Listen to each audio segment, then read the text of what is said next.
یزید کون تھا اور اس کی ہلاکت کیسے ہوئی؟ یزید ملعون تاریخ اسلام کا وہ بدترین شخص ہے جس کے ہاتھ اہل بیت رسول کے خون سے رنگے ہیں۔ اس کی سیاہ شخصیت اور کارنامے اسے فرعون، نمرود اور قارون کی صف میں کھڑا کر دیتی ہیں، جس کا انجام آخرت میں بھیانک ترین اور باعث عبرت ہوگا۔ اس نے مدینہ میں فساد برپا کیا، کعبہ کو نذر آتش کیا اور سینکڑوں صحابہ کو اپنی بیعت توڑنے کی وجہ سے شہید کیا، لیکن اس کا سیاہ ترین کارنامہ امام عالی مقام حضرت حسین ابن علی علیہ السلام اور اہل بیت رسول کو شہید کرنا ہے۔ یزید ملعون کا پورا نام یزید بن معاویہ تھا، جس کی ولادت 25 ہجری یعنی سن 645 عیسوی میں حضرت عثمان غنی رضی اللہ تعالی عنہ کے دور خلافت میں ہوئی، جب سن 60 ہجری میں حضرت معاویہ ابن ابو سفیان نے امیر المومنین حضرت علی رضی اللہ تعالی عنہ سے بغاوت کر کے شام میں بنو امیہ حکومت کی بنیاد رکھی، تو اس وقت یزید نوجوان تھا، لہٰذا حضرت معاویہ یزید ملعون کو اپنے بعد حاکم بنانے کی کوشش میں لگ گئے، اور پھر صلح حسن کے بعد جب پوری حکومت معاویہ ابن ابو سفیان کے ہاتھوں آئی تو انہوں نے شام، عراق، مصر اور حرم میں اپنی حمایتوں کے ذریعے خطبوں میں یزید کا نام لینے کا حکم دیا۔ نیز تلواروں کے زور اور دیناروں کی تھیلیوں کے ذریعے گورنروں اور سپہ سالاروں کو بھی یزید کا حمایتی بنا دیا گیا۔ امام حسن علیہ السلام کے ساتھ کی جانے والی شرائط کو توڑ دیا گیا۔ سن 60 ہجری میں نبی صلی اللہ علیہ وآلہ وسلم کی پیشن گوئی کے مطابق یزید تخت نشین ہوتا ہے اور تاریخ اسلام کا ایک سیاہ باب کھل جاتا ہے۔ کچھ اصحاب رسول یزید کی بیعت سے صریح طور پر انکار کر دیتے ہیں، جس میں اس وقت کے سب سے افضل شخص اور نواسۂ رسول حضرت حسین ابن علی بھی شامل تھے۔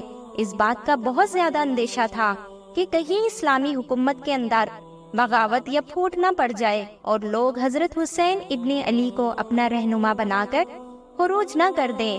اس جرم میں امام حسین اور اہل بیت رسول کو سن 61 ہجری میں میدان کربلا میں یزید کے حکم سے شہید کر دیا جاتا ہے، اور ان کے سر کو بطور عبرت شام کے بازاروں میں نیزوں پر بلند کیا جاتا ہے اور لوگوں کو دکھایا جاتا ہے کہ بغاوت کا کیا انجام ہوتا ہے۔ یزید کی ذاتی زندگی کو مورخین نے فحاشی، برائی، خباثت اور سرکشی سے بھرا ہوا لکھا ہے۔ امام طبری نے نقل کیا ہے کہ حضرت عبداللہ بن حنظلہ رضی اللہ تعالی عنہ اور اصحاب کی ایک جماعت نے جب یزید کے متعلق معلومات کی اور اس کے دربار پہنچے تو اسے ایک سرکش حاکم پایا، لہٰذا حضرت عبداللہ بن حنظلہ کہتے ہیں کہ خدا کی قسم ہم یزید کے دربار سے اس حال میں باہر نکلے کہ ہمیں آسمان سے پتھر برسنے کا خوف تھا۔ وہ ایک بے دین، شراب خور اور موسیقار کا چاہنے والا، کتوں بندروں سے کھیلنے والا اور زنا کرنے والا شخص تھا۔ علامہ مسعودی لکھتے ہیں کہ یزید کی زندگی فرعون کی مثل تھی۔ شہادت حسین کے بعد بھی یزید ملعون نے لوگوں پر بے دریغ ظلم کیے۔ جب مدینہ والوں نے اس کی بیعت توڑی تو اس نے شامی لشکر کو مدینہ بھیج دیا۔ ان 3 دنوں میں سپاہیوں نے مدینہ والوں پر مسلسل ظلم کیے، صحابہ کرام کو قتل کیا گیا، لوگوں کے مال لوٹے، عورتوں کے ساتھ زنا کیا اور مسجد نبوی میں اپنے گھوڑے باندھے۔ پھر 63 ہجری کے آخر میں جب حضرت عبداللہ ابن زبیر رضی اللہ تعالیٰ عنہ نے مکے میں اپنی عمارت قائم کر لی تو یزید کے حکم سے شامی فوج نے مکے پر چڑھائی کر دی اور حرم میں منجنیق پھینکے، جس سے کعبہ میں آگ لگ گئی۔ بیت اللہ کی ایک دیوار بھی شہید ہو گئی۔ یزید کی موت کے متعلق مورخین کے الگ الگ اقوال اور روایات ملتی ہیں، جن میں سب سے زیادہ باسند اور صحیح قول یہ ہے کہ شہادت حسین کے واقعے کے بعد جب یزید اپنے جشن اور تکبر میں مست تھا، اس وقت اس نے مکہ پر حملہ کرنے کا حکم جاری کیا۔ یہ سن 64 ہجری ربیع الاول کا مہینہ تھا۔ چند ہی دنوں میں وہ ایک موذی بیماری میں مبتلا ہو گیا۔ اس کے پیٹ میں خطرناک درد اٹھا، جس سے اس کی آنتیں سڑنے لگیں اور اس میں کیڑے پیدا ہونے لگے۔